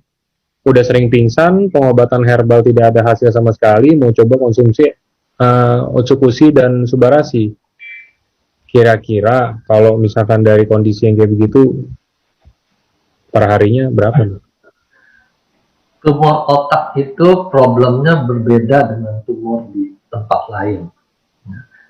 Karena kalau dia membesar, dia akan menyebabkan peninggian tekanan intrakranial. Dan itu bisa fatal, karena dia bisa menekan pusat pernafasan, pusat jantung yang ada di batang otak. Jadi kita jangan samakan semua tumor. Ditanya ke dokternya, ini ada indikasi operasi atau tidak? Jadi jangan kita mengandalkan alternatif lewat nutrisi, tapi tumornya keburu bikin tekanan intrakranialnya meningkat. Gitu. Ya. Nah, situ perlu konsultasi dengan baik lah. Dicoba boleh aja, tapi hati-hati dengan kondisi keterlambatan itu.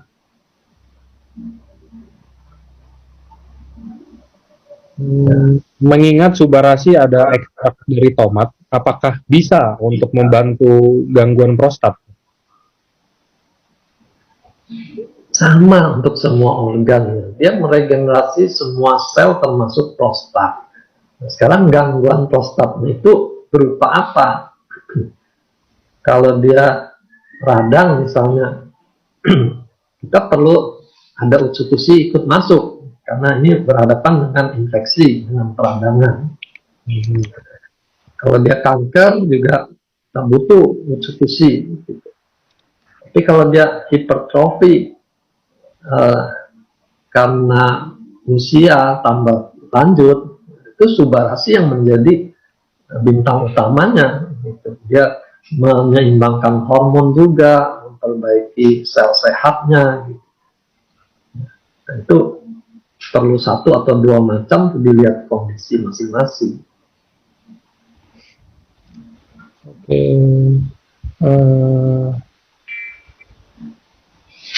Dok, untuk leukemia.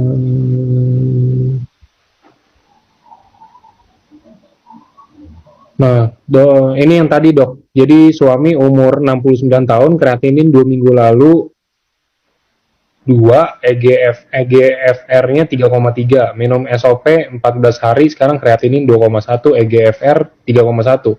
Apa subarasinya diterusin atau di stop? Subarasi itu perlu diteruskan. Cuma dengan EGFR hanya 3, itu ginjalnya tuh sisanya tuh sudah sedikit sekali. Jadi apakah keburu untuk membuang racun-racun lainnya? Nah, di situ perlu pemeriksaan klinisnya bagaimana, apakah banyak ngantuk. Ya, kalau begitu pasien itu banyak ngantuk, itu menunjukkan racun di otaknya makin tinggi. Nah, nanti dia kerusakannya jadi permanen di otaknya, kan sayang. Jadi kalau memang sudah indikasi cuci darah, nggak apa-apa cuci darah. Kita banyak pasien yang cuci darah, dia minum SOP, dia tetap cuci darah, tapi kualitas hidupnya jauh lebih baik. Gitu. Jadi jangan melulu tuh patokannya hanya cuci darah atau tidak. Jangan. Kualitas hidupnya kalau masih bisa ditingkatkan, dia bisa aktif bekerja, bisa aktif jalan-jalan, kenapa tidak? Gitu, ya. Nggak apa-apa cuci darah. Katanya tadi revisi, ternyata bukan 3,3 tapi 33 dok. 33 masih oke, diupayakan terus. Yang penting diperhatikan kalau ada kemajuan teruskan. Ya. Oke. Menjelar keturunan. Dok, kalau ada gangguan kesuburan pada pria dok, kira-kira membantu nggak dok untuk subarasi?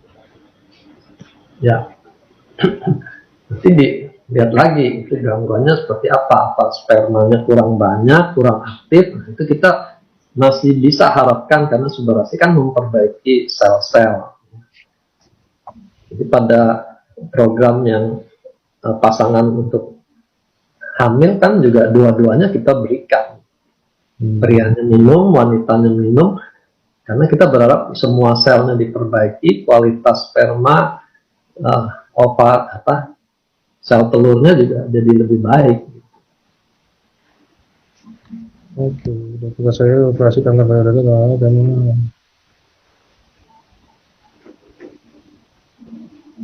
jadi kalau pertanyaan apakah akan bisa lebih baik, itu tidak ada cara lain selain mencoba.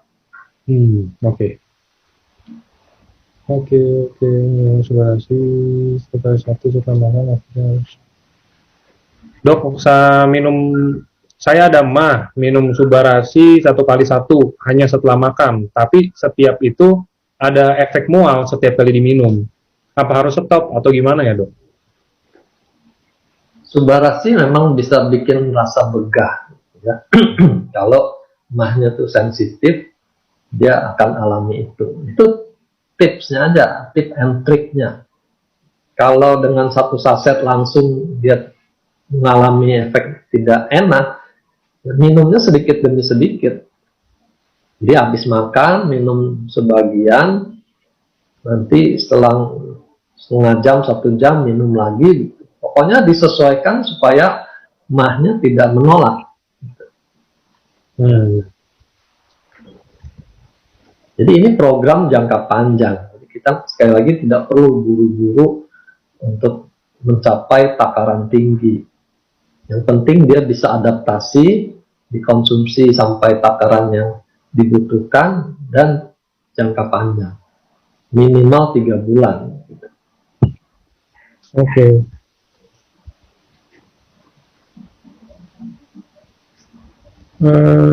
Drug atau non komposisinya kan? Waduh. Banjir. Tadi ada tanya katarak, saya sempat lihat ya. Iya. Kita sekali lagi kita tidak bisa menargetkan suatu label penyakit. Ya, nanti habis katarak kan nanti muncul glaukoma bisa nggak, pterygium bisa nggak. Jadi jangan begitu. Kita balik selalu ke prinsip terapinya, dia meregenerasi sel, tapi dia tidak bisa merubah struktur. Jadi kalau katarak tuh sudah diisi dengan macam-macam kristal yang membuat lensanya keruh, kita tidak bisa bikin dia jadi jernih lagi, gitu ya. Tapi kalau mau diupayakan, kita juga berharap, siapa tahu memang bisa, gitu ya. Karena saya pernah dapatkan pengguna stem cell lainnya, tapi ini pada hewan gitu ya, itu katarak pada doginya tuh membaik. Berarti stem cell juga bisa membuat perbaikan seperti itu. Cuma pada manusia dan dengan SOP kita belum ada testimoni ke sana. Terlalu pagi kalau kita bilang bisa gitu, jangan. Itu nanti PHP lagi.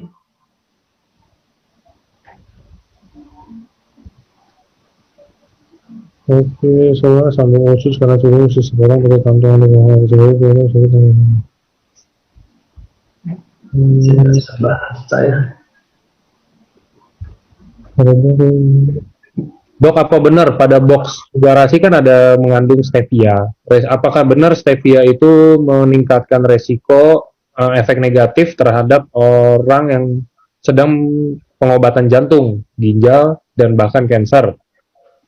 Dan lainnya termasuk steroid. Pemanis alami, saya nggak pernah dengar itu bikin efek samping sebegitu hebat. Ya, apalagi takaran kita kan tidak banyak stevianya itu hanya untuk sensasinya tidak terlalu mengganggu gitu. Jadi dia hanya menutupi rasa tidak nyaman aja. Tapi dibandingkan dengan regenerasi sel yang mungkin terjadi, tentu kita pilih kemungkinan yang lebih besar hasil positifnya daripada efek negatifnya. Intinya kalau dia tidak mencoba, kondisi yang sekarang ini akan tetap begitu dan akan makin menurun. Ya. Kita mengenal kondisi penyakit kronis itu spirally downward, makin lama makin menurun. Tinggal kecepatannya saja, menurunnya dalam sebulan, setahun, atau 5 tahun gitu. Ya, kalau tanpa ada intervensi. Ini sekarang kita ada harapan intervensi produk yang bisa memperbaiki regenerasi sel. Kita wajib coba. Ya, peluang kalau tidak diambil ya luput peluang itu. Oke. Menyebabkan ketergantungan. Ketergantungan itu kalau dalam pengertian negatif itu kayak ketagihan, gitu ya. Itu jelas tidak kalau ketagihan. Kita mau produk ini mau di stop kapan aja silakan tanpa muncul efek withdrawal seperti orang sakau itu, nggak pernah kejadian. Ya.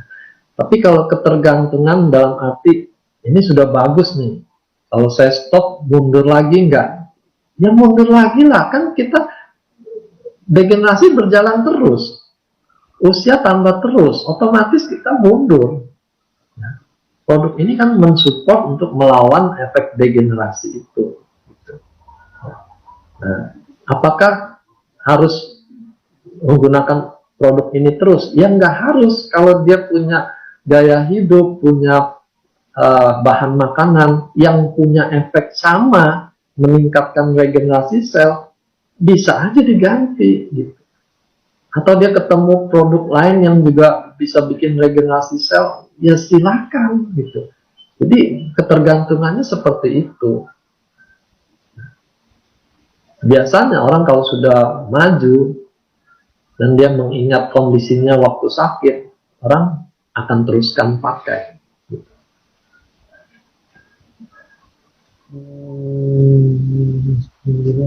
Ini Subarasi sering pusing, sering sakit badan. Ya. Banyak keluhan serupa seperti itu. Jadi jawabannya sama seperti tadi ya. Ini produk yang baru buat tubuhnya butuh adaptasi. Kurangi, kalau kurangi masih ganggu juga, di stop dulu. Air minumnya ditambah.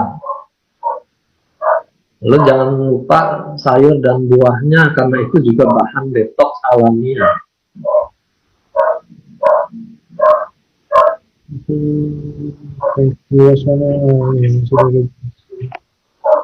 Batu empedu. Produk kita tuh tidak didesain untuk menghancurkan batu. Ya, dia hanya urusan regenerasi sel. Nah, batu empedu itu ada kaitan dengan kolesterol dan kurang aktivitas. Jadi kalau dia masih makan kolesterol banyak dan tidak banyak beraktivitas, ya itu pasti nggak jauh-jauh akan muncul lagi batu empedu yang baru. Ya. Jadi ini bukan obat penghancur batu.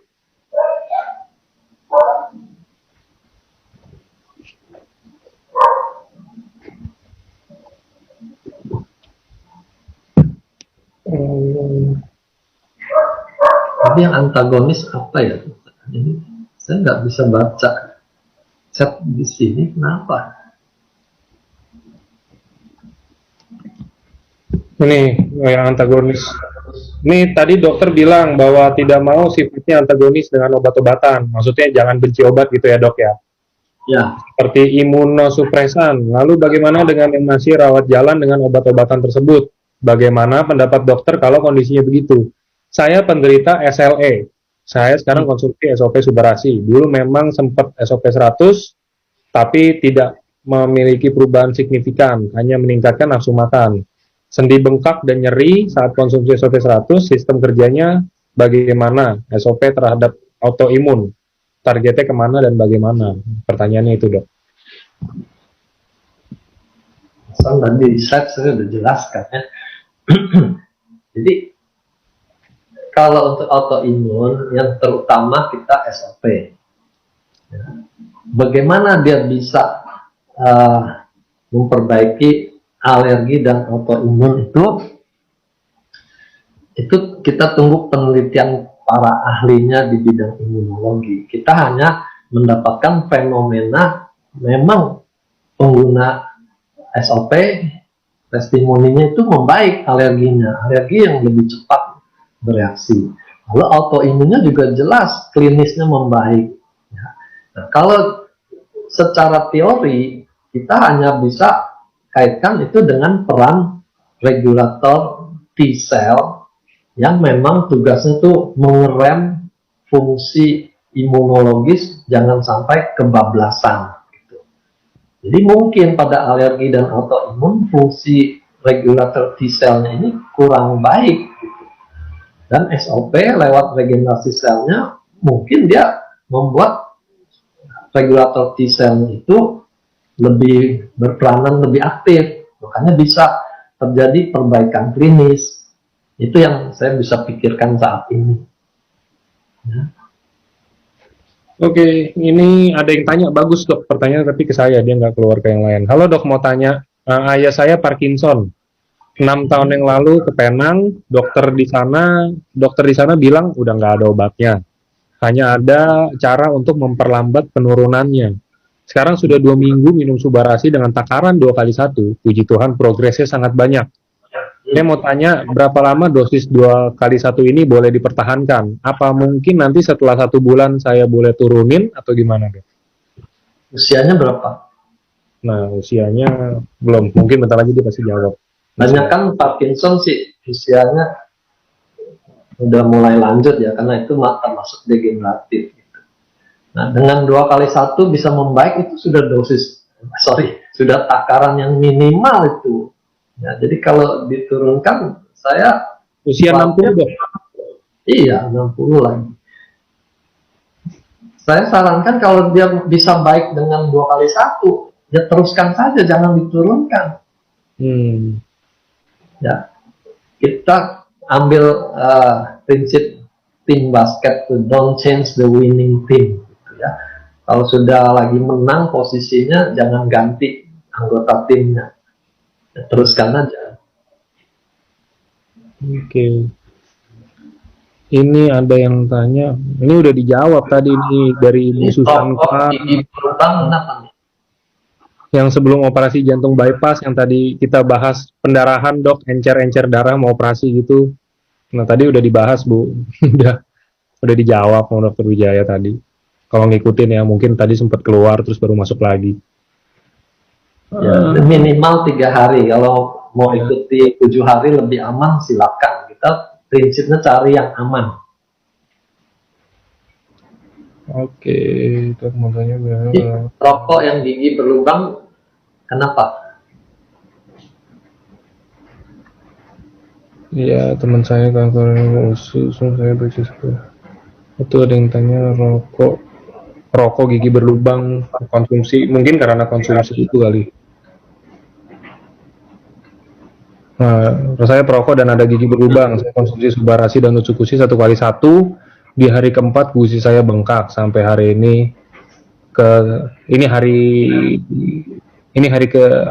ini ketiga sampai hari ini. Apa ini efek Subarasi? Gusi bengkak. Waduh. Kenapa nggak nanya apa ini efek rokok dan gigi berlubang?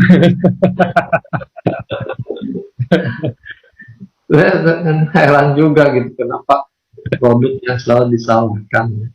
Gigi berlubang kan juga bisa bikin infeksi lokal, ya, bisa bikin abses lokal, bengkak juga. Dan rokok itu jelas radikal bebasnya tinggi, dia menurunkan sistem imun, baik lokal maupun sistemik. Nah, yang jelas-jelas tidak baik buat kesehatan yang disingkirkan lah. Gigi berlubang itu nggak ada jalan lain selain ke dokter gigi. Nah, tidak ada obat yang bisa bikin gigi berlubang itu jadi tambal otomatis. Ya. Dokter gigi jalan keluar satu-satunya. Ya, ini ada yang nanya lagi. Leukemia tadi udah dibahas ya, Dok ya. Leukemia yang tentang Subarasi dan Utsu. Leukemia sekali lagi itu kanker darah, berbeda dengan kanker jaringan padat ya. Jadi pertumbuhan tumor atau kanker yang biasa kita kenal itu berbeda dengan kanker darah. Kanker darah itu NK sel itu tidak punya peranan melawan kanker darah. Karena itu error di produksinya, di pabriknya. Jadi Subarasi lebih punya tempat di situ untuk memperbaiki pabriknya. Tapi kalau ada kaitan dengan dietnya yang buruk, nggak suka makan sayur, nggak suka makan buah, kita bisa tambahkan tambahkan Utsukushi untuk memperbaiki kondisi ususnya. Itu logika berpikirnya seperti itu. Ini pertanyaan yang tadi, Dok, yang kalau yang mau operasi terus stop 3 hari atau 7 hari itu kan Subarasi. Nah, ini dia tanya untuk Utsukushinya sama ya, Dok, atau enggak? Utsukushi nggak terlalu pengaruh ya. Tapi kalau dia mau operasi, kita kasih Utsukushi kan dia ada efek nanti ke BAB-nya gitu. Dan biasanya juga pasien kan akan dipuasakan total. Prinsipnya sesudah operasi saja baru mulai cari yang aman saja.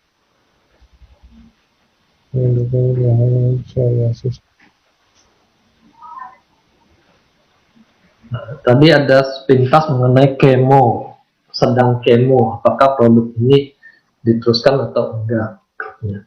Nah, ini berhubungan nanti dengan opini dari dokter yang menangani. Ya. Ada isu pada saat kemo atau radiasi itu dihindari makanan yang bersifat antioksidan, ya, karena dia melindungi sel, dikhawatirkan melindungi juga si sel kankernya, sehingga efek kemo dan radiasinya jadi sepertinya berkurang. Itu isu di akar kemoterapi, ya. Jadi di situ kita perlu transparan sama dokternya, boleh atau enggak. Jangan sembunyi-sembunyi. Kalau dokternya melarang, ya ikuti aja dulu. Karena kan dia yang sedang jadi kaptennya di sana. Sesudah selesai semua, kita baru mulai lagi dengan subarasi ucuk-usinya, silakan. Itu kan kita tidak menimbulkan konflik.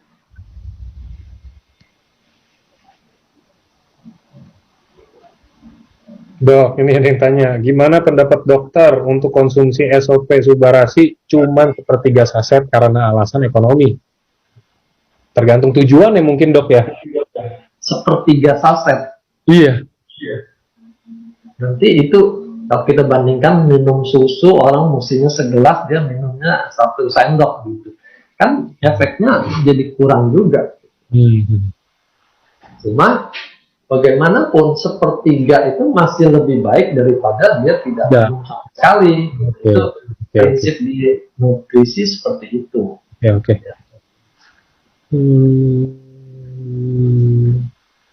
Saya punya pasien wanita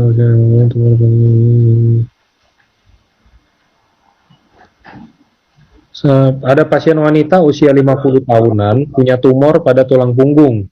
Pasien sudah konsumsi Subarasi dan Utsukushi sebanyak 1 box dengan dosis 2x1. Belakangan ini pasien sering merasakan kesemutan yang lumayan kuat pada persendian. Apakah ini merupakan bentuk dari regenerasi dari SOP dan Utsukushi? Ya, regenerasi itu tidak bikin masalah. Yang bikin masalah itu detoxnya. Jadi kalau dengan 2x1 itu tidak terlalu tinggi, ya, itu standar kalau mau ada penyakit. Jadi bisa solusinya minum airnya diperbanyak saja. Sama tadi sayur buahnya juga diperbanyak karena antioksidannya kan juga tinggi pada sayur dan buah itu. Kalau produk HFC yang ada antioksidan juga itu lutein siap itu banyak buah berinya, itu juga antioksidannya tinggi. Oke, kalau aritmia. Nah, kalau untuk aritmia dok, Subarasi ya? Ya aritmia tuh agak spesifik, itu menyangkut kelistrikan. Ya. Jadi nanti jenis kelistrikannya itu apakah jadi cepat atau ada blok, itu beda-beda juga hasilnya. Subarasi bersifat umum, dia memperbaiki selnya, tapi apakah akan efektif melawan aritmianya, kita nggak tahu. Ya. Jadi konsulkan ke dokternya kalau memang harus masuk obat, karena aritmia ada yang berbahaya gitu. Kalau memang harus masuk, ya makanlah obatnya, jangan takut. Subarasinya tetap dimakan, supaya kalaupun ada efek samping bisa cepat diregenerasi selnya.